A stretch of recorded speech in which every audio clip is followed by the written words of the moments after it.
banyak menghasilkan sampah. Tapi berapa banyak sampah-sampah itu yang benar-benar dikelola dengan baik? Boleh perkenalan ini Bu? Oke, nama saya biasanya dipanggil Glenn. Ya, Saya izin menanyakan bagaimana Ibu Leli itu biasanya mengelola sampah rumah tangga setiap hari? Apakah tidak ada penilaian antara sampah organik, non-organik, maupun sampah yang masih dijual atau dimanfaatkan kembali? kalau saya pribadi tiap hari itu pasti kita dilahirkan mana sampah organik, mana yang sampah bisa dijual, mana yang sampah yang bisa dimanfaatkan lagi itu saya pilih.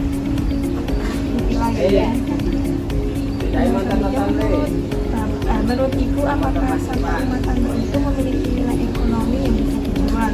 Seperti ini, seperti kompas atau jualan di tempat lain. Iya, memang punya dijual. Jadi bukan semua sampah itu tidak bernilai. Sampah itu ada nilainya juga. Di sini ada namanya sampah dan itu pemilahan antara sampah organik sama yang sampah non-organik itu yang kita pilih dan kita jual. Yang kita jual itu mana botol, kardus, Bisa Ibu kasih contoh kayak misalkan pengolahan Ibu pernah lakukan kayak misalkan apa? banyak. Kalau pengolahannya pemilahan nanti kita pilih mana-mana yang bisa kita jual kita jual. Terus yang sampah-sampah yang bisa dimanfaatkan untuk keterampilan, misalnya saya buat pot, saya bikin tempat tisu, kalau saya bikin kemarin untuk simulasi juga bisa. Itu banyak sekali pemanfaatannya. Ya ini kemarin itu sudah dibuang orang dan dipakai. Tadinya saya bikin kolam kecil, setelah itu saya kasihkan tumbuh ekosistem seperti ini, ada daun-daun, dan akhirnya rumahnya juga Iya benar. dari hal yang nggak dipakai. Benar, dimanfaatkan. Ya, Yang ketiga, jika ada program pengelolaan sampah yang berbasis komunitas di desa ini, misalkan bank sampah atau pengolahan limbah menjadi produk yang bernilai, apa Ibu berpartisipasi dan memberikan dukungan penuh atas kegiatan tersebut? ya saya pasti mendukung penuh ya, karena juga salah satu. Jadi sombong ya. Salah satu tutor untuk apa itu pemanfaatan sampah. Ya. Cukup Ibu. Terima kasih atas waktunya ya.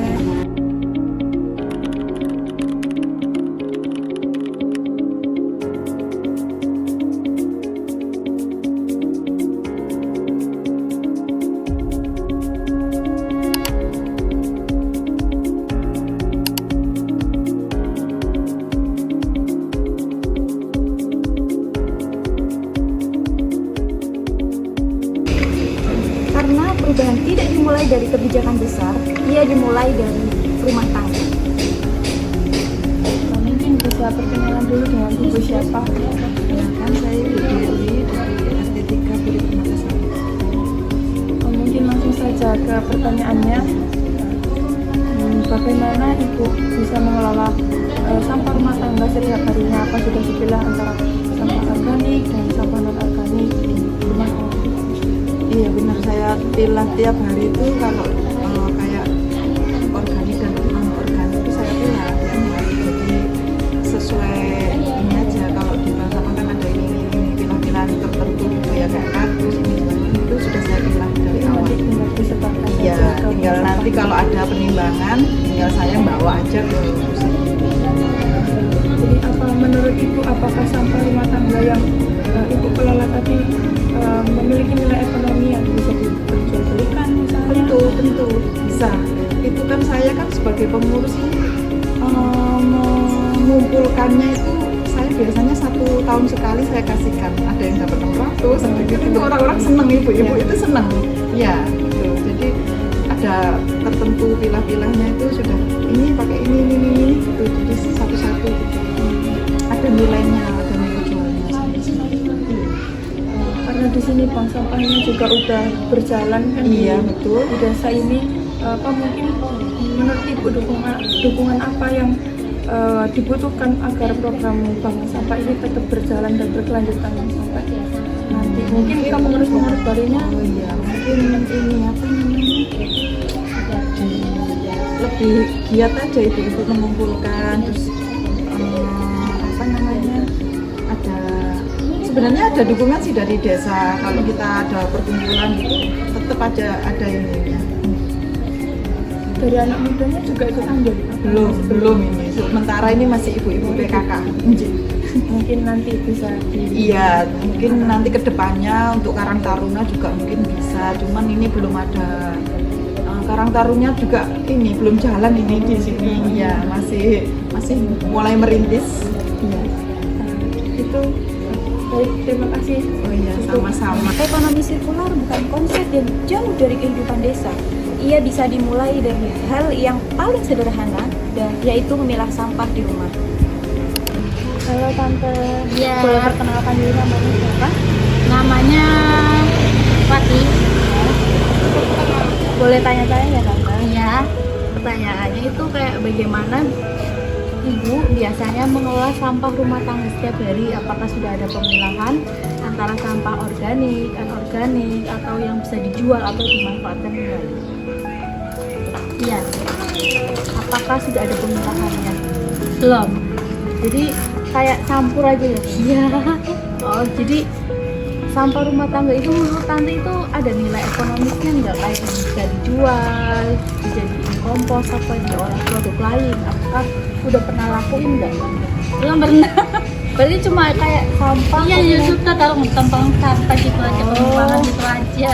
Jadi misal kalau ada Tante ada misal program pengelolaan sampah, apakah mau nggak program itu berjalan atau berpartisipasi? Misalnya seperti apa? Kayak ada programnya kayak bikin kalau sampah organik bisa jadi kompos gitu loh, kayak sayuran ditanam gitu biarin jadi kompos gitu. Atau mau kalau misal enggak apa-apa. Dari wawancara yang telah kami lakukan, satu hal menjadi jelas. Kesadaran warga desa Petigan tentang potensi sampah mulai tumbuh. Namun, masih membutuhkan dukungan nyata seperti sistem yang terstruktur, akses informasi, dan program berbasis komunitas yang berkelanjutan. Nah, di desa Petikan ini, seperti banyak desa lainnya, pengelolaan sampah masih menjadi tantangan yang belum terselesaikan sepenuhnya. Padahal dalam kerangka Sustainable Development Goals, khususnya SDG 12 tentang konsumsi dan potensi bertanggung jawab, sampah rumah tangga bukan sekedar masalah lingkungan. Ia juga berpotensi menjadi sumber ekonomi bagi warga. Melalui wawancara langsung bersama warga, kami ingin mengenali bagaimana persepsi dan perilaku mereka terhadap pengelolaan sampah hari ini dan sejauh mana kesiapan mereka untuk menuju ekonomi sirkular.